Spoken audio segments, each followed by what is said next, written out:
There's rising hope the US will step in to help South Korea free itself from Japan's stifling export restrictions on key tech materials. A senior South Korean official is lobbying American officials in Washington, but Tokyo appears to be standing firm. 2.9%. That's how much South Korea's minimum wage will increase by next year. A welcome boost for low-income workers, but it's well below the hike seen over the past couple of years. Plus, time to get wet in Gwangju. The 2019 World Aquatics Championships kick off tonight in Korea's southwestern city. Athletes from almost 200 countries will be going for gold. Our top story this morning, South Korea appears to have secured support from the United States to hold three-way talks over Japan's export curbs on Seoul. One of the country's top national security advisors is in Washington as we speak to press the United States to use its influence to bring Tokyo back to the table. But for now, at least, it appears Japan is not eager to negotiate. Our Shin Se-min starts us off. Seoul's presidential national security advisor says Washington is eager to have high-level trilateral talks with South Korea and Japan to resolve the escalating trade spat between the neighboring countries, but added there's no response coming from Tokyo. The U.S. expressed how it hopes its two allies can seek a constructive resolution to such issues. Congress also urged us to manage several issues, but there's no response from Japan. These comments coming shortly after the top presidential official held meetings on Thursday with the White House officials, including President Trump's acting chief of staff, Mick Mulvaney, to convey Seoul's position in the ongoing trade dispute. Kim added that the White House officials expressed hope the two sides can swiftly resolve the matter, as it won't do Washington any good if it rumbles on. But when asked about whether the U.S. was willing to play the role of mediator, the visiting official remained tight-lipped, only saying Congress did indicate the Trump administration is willing to help, as cooperation among three parties is crucial. Kim, who formerly served as Seoul's chief negotiator on trade, left for Washington Wednesday, reportedly with no return ticket reserved, indicating the length of his stay depends on the progress he makes on the Japan export curbs issue. Still to come for Kim are meetings with more U.S. officials, including Trade Representative Robert Lighthizer and Deputy National Security Advisor Charles Cooperman. Also in Washington is Kim Hee-sang, Director General for Bilateral Economic Affairs at Korea's Foreign Ministry, who updated officials from the State Department.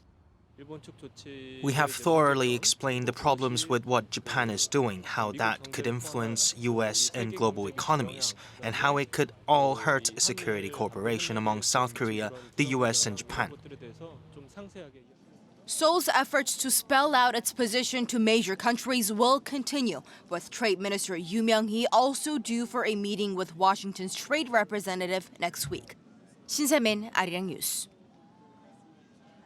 Now, as a follow-up to that, the U.S. State Department says it will do everything it can to strengthen America's ties with South Korea and Japan and between the two countries themselves. Spokesperson Morgan Ortagus said Thursday that those relationships are incredibly important in view of their shared regional challenges and priorities. She said the State Department will work both publicly and privately. She declined to comment in detail, though, about whether the U.S. has been in contact with Japan directly about Tokyo's export restrictions to South Korea. She also didn't respond when asked whether the U.S. is considering three-way talks at next month's ASEAN meeting in Bangkok, but she did say communication is happening on a daily basis.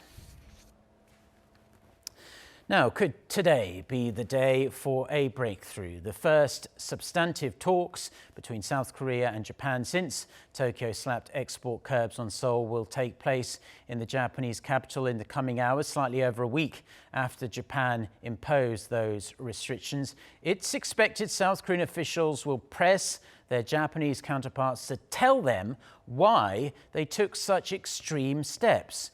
Lee Seung-jae with the details. Seoul's Trade Ministry announced Thursday that it will hold working-level talks with its Japanese counterpart in Tokyo on Friday, marking their first face-to-face meeting since Japan implemented its strict trade curbs on 3 tech-related products that South Korean firms need to produce semiconductors and display panels. Japan claims its new regulations are due to Seoul's non-compliance with UN-led sanctions on North Korea. South Korea has strongly rejected those claims, insisting there's no evidence of such violations. It has also pressed Tokyo to stop making groundless allegations against the South. The focus of Friday's talks will be on Japan's stance.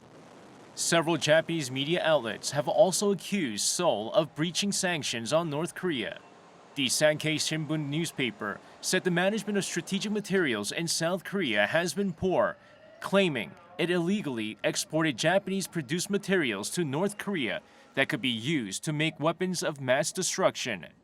Japan's Fuji TV has also raised suspicions Seoul has been sending materials to Pyongyang.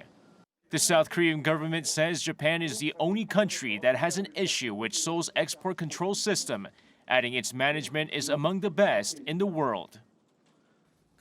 All these baseless allegations made by Japanese media will only undermine international confidence in Japan. The South Korean government plans to seek answers from Japan about the allegations during Friday's talks. While Seoul has been pushing for high-level talks, Japan has repeatedly rebuffed those attempts, instead agreeing to working-level talks. It's also expected that the South Korean government will demand clarification on Japan's own export control measures. The talks raise hope for a possible breakthrough, but with the two sides so far apart on the various issues, it seems unlikely that one low-level meeting will lead to a resolution. Lee Seung-jae, Arirang News. Now, in other news, the United States may reportedly loosen sanctions on North Korea if it agrees to shut down its nuclear complex and freeze its WMD program, a big if. But if it is confirmed, it would be a major concession to North Korea from the Trump White House. Our Che Xiong reports. According to South Korea's Yonhap News Agency, sources familiar with North Korea issues at the White House said Thursday that the U.S. is reviewing loosening sanctions on North Korea if certain conditions are met. North Korea would have to agree to the full closure of its Yongbyon nuclear complex and a complete freeze of its WMD programs. In return, North Korea could start shipping its main exports again, namely coal and textiles. The sources said the U.S. and North Korea need further consultation on how to verify the closure of the nuclear complex, and this process may be tricky. If the deal is struck, the U.S. would immediately reimpose sanctions on North Korea for any violations of their agreement.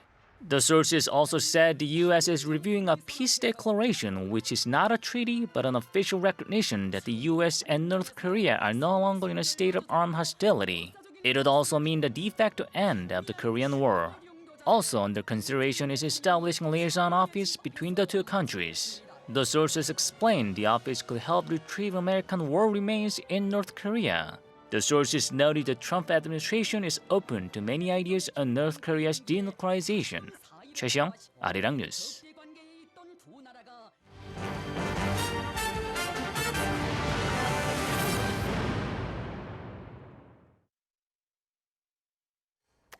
Now to the big domestic story of the day. After marathon 13-hour talks that went through the night, South Korea's Minimum Wage Commission has finally agreed on next year's minimum wage. It's only a slight increase compared to recent years, so it should be music to the ears of small businesses, less so for low-income workers, though.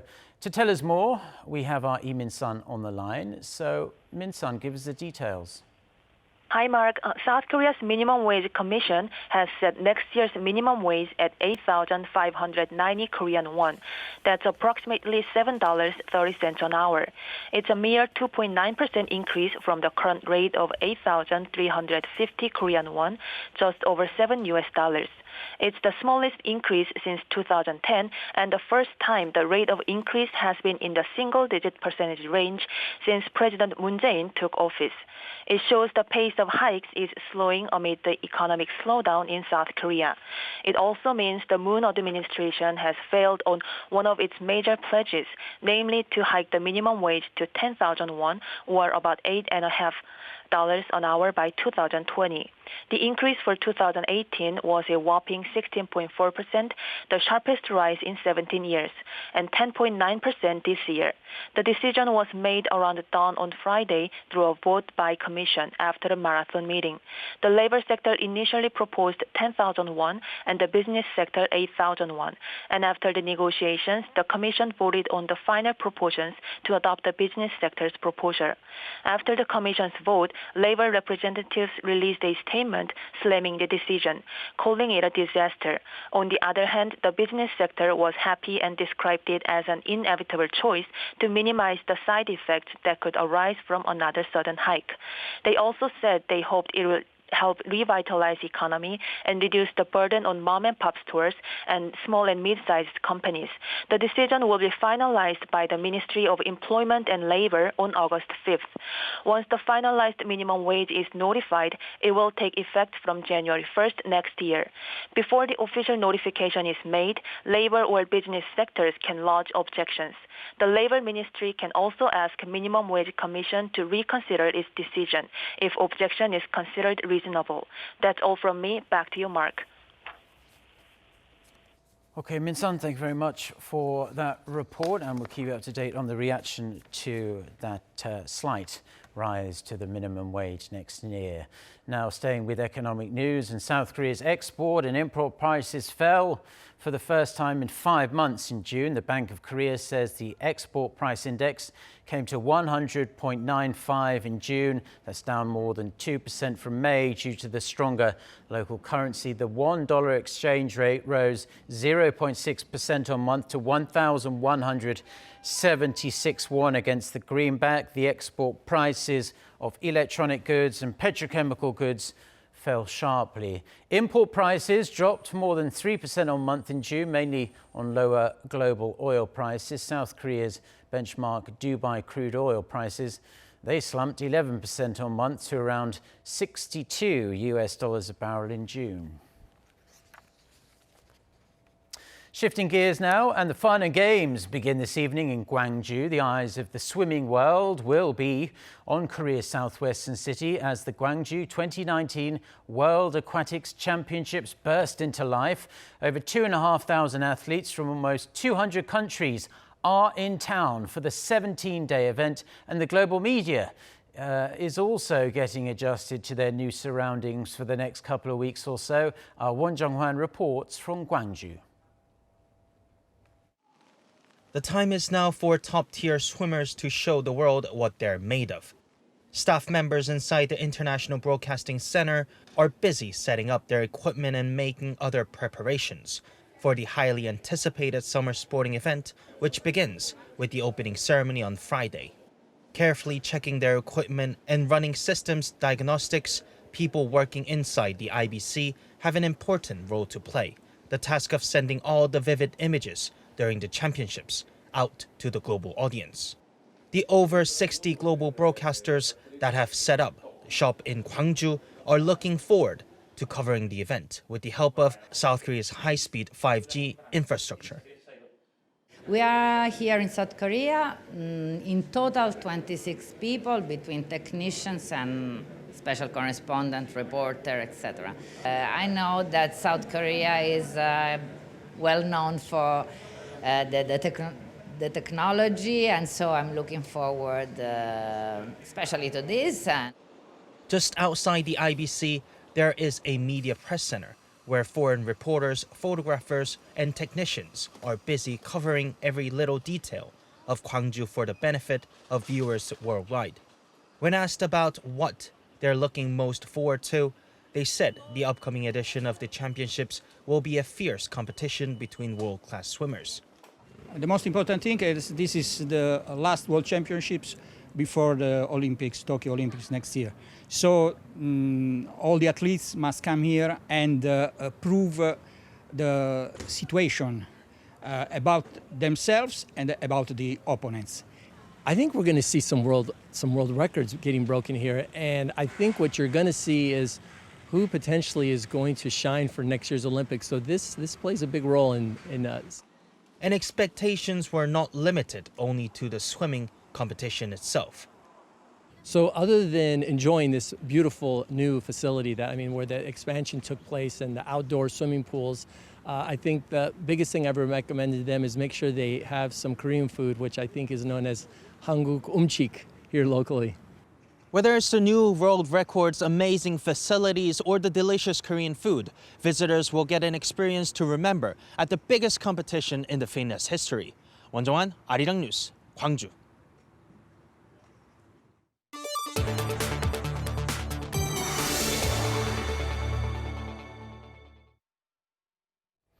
A British oil tanker was blocked by 3 armed Iranian boats that tried to seize the tanker in the Gulf on Wednesday, but the attempt was foiled, fortunately, by a British warship. For more on this and other news from around the world, let's turn to our Hong Yu. So, do we have any idea why these Iranian boats were trying to block this particular tanker? Well, Mark, the Iranians wanted the British tanker to change course from international waters to the nearby Iranian territorial waters, according to the British Defense Ministry.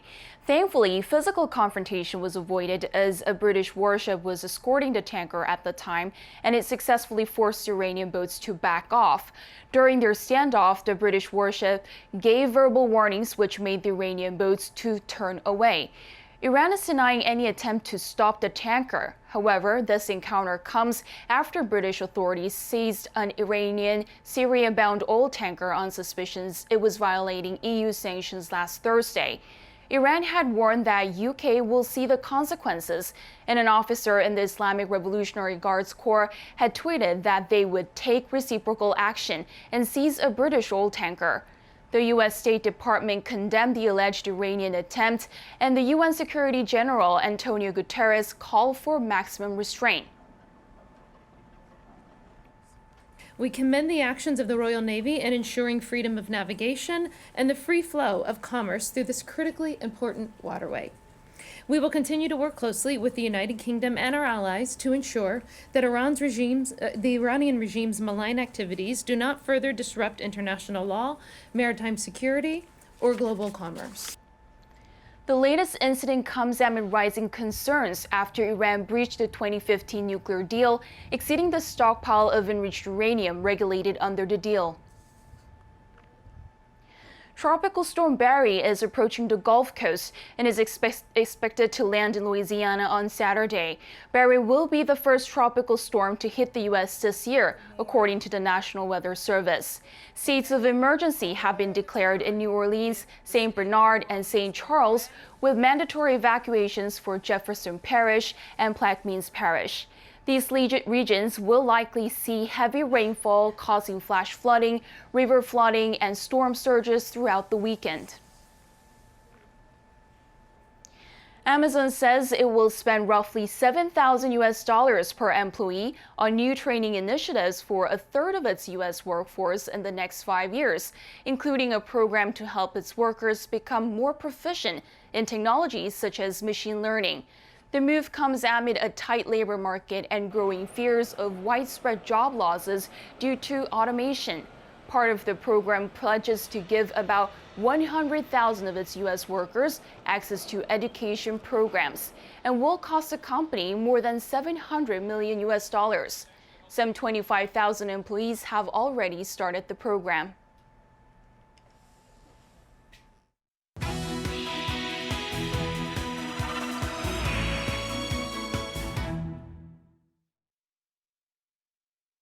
Time now for our Life and Info segment, where we focus on information useful for your everyday life.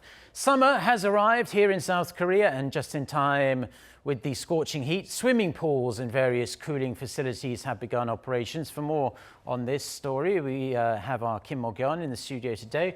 She's going to inform us of the various places we can visit to stay cool and beat the summer heat. So Mo-gyeon, tell us more. Yes, Mark, summer is definitely here in Korea. And of course, it means sizzling temperatures. How are you coping up with the weather? Pretty well. It's not as hot as last summer here in Korea, but I normally turn on the air conditioning, use electric fans, and drink plenty of ice cold drinks. What about you? Me too. I stack up a lot of ice in my office and at home. You stack up ice? Yes. To do what with? I love ice. I need ice to survive. To rub on your body. Anyway. And I always have a mini fan with me, like wherever I go. Very but useful. I think that's not enough. So today I'm going to show you some places where we could visit to cool off from the summer heat. And arguably, the most visited places this season are swimming pools. Seoul City announced that it will operate community swimming pools and other water facilities in some 50 parks and plazas around 17 districts for free. Some of them are opened all year long, some only temporarily, but nevertheless, most of them are open now, welcoming the public until August from around 10 a.m. to 6 p.m. every day. Yeah, it's great fun for the kids, but remember, don't go in the evening because the pools do shut at 6 p.m. and perhaps it's best to go on a weekday because they do get very, very busy during the weekend. But have you been able to visit any of these pools? Yes, I did. And first, one of the most important, most famous places is the Borame Park in Dongjagu district. Yeah. The park features a water fountain that runs in tune with music and also a water playground that supplies fresh water every 30 minutes. Let's listen to what visitors have to say about this place. It took me some time to get here, but I feel very happy seeing my kid having so much fun. I am so excited. I am having a good time eating watermelons and playing with my friends. I come here often because the water is shallow and the facility looks safe and also it's free. I'm glad that grandchild is having a good time. Well, as a father of 2 young boys myself, I know how much young kids love those fountains, and it's hard to get them out of them once they start. But you could hear how excited those families were to spend a bit of time at those places. Tell us about where else you have gone to visit. I had the chance to visit another facility in the Sangam-dong area called the World Cup Park. And this place stands out from other places because it has a special pool for visitors to dip their feet. Okay, that sounds good. It's right by my house, so I've been there numerous times. How was it for you? Well, there were not a lot of people when I visited, but because it was a work day. But during the weekends, I heard there are a lot of people visiting. But the water was cool and the scenery was beautiful.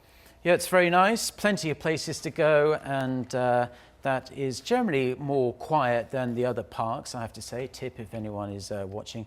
Are there any health precautions, though, that we should look out for? Because plenty of people are using these facilities, so what should we be careful about? Yes, Mark, health is always a priority. And since it's summer and many people go to swimming pools and beaches, the number of people getting injured is also on the rise. Yeah. And a researcher from the Centers for Disease Control and Prevention said that there are things we need to keep in mind before making ourselves get wet. Warm up before you get in, starting with the parts of your body farthest from the heart. Also, it's not good to swim right after eating. And for families with children, experts advise adults to always accompany them when they go inside the pools. Yeah. And when visiting beaches, children must wear their life vests and also refrain from going to places where tide is high.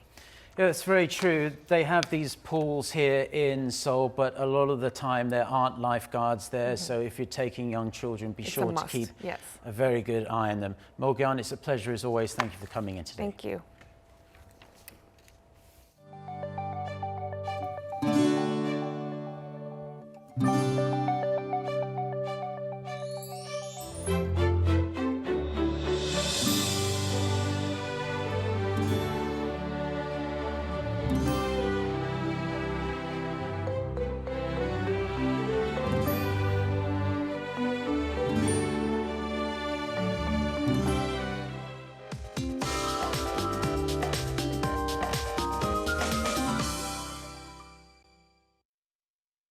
Good morning. Temperatures will rise a bit today, but it will be fairly bearable considering it's Chobok, the day marking the start of the month-long period of sweltering weather that usually hits Korea around this time of year. And do expect sporadic rain in some upper regions, including parts of Gangwon-do and Gyeonggi-do provinces during the day. And the capital could also see some isolated showers in the evening. So it is a big day in Gwangju as the 2019 FINA World Aquatics Championships kicks off tonight. The weather will be warm and humid for the opening ceremony there, and we'll see 29 degrees Celsius this afternoon over in Gwangju, and the rest of the country will also see highs in the upper 20s. Now we have a passing rain in the forecast this weekend and through early next week for much of the country, so keep an umbrella with you. That's Korea for you, and here's the international weather for viewers around the world.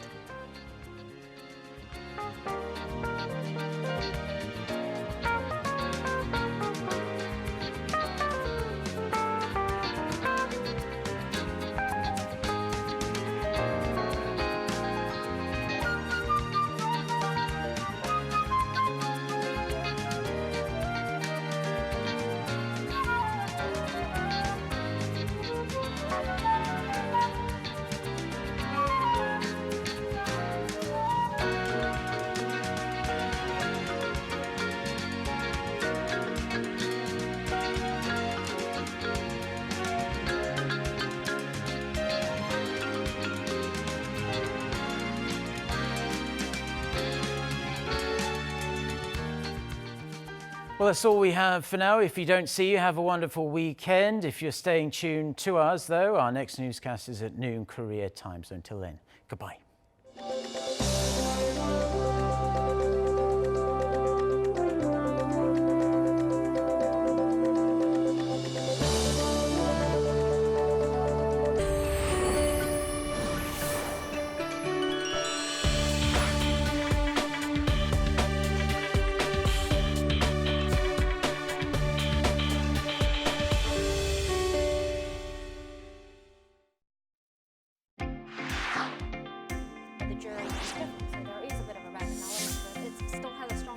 Get all the latest news happening in and out of Korea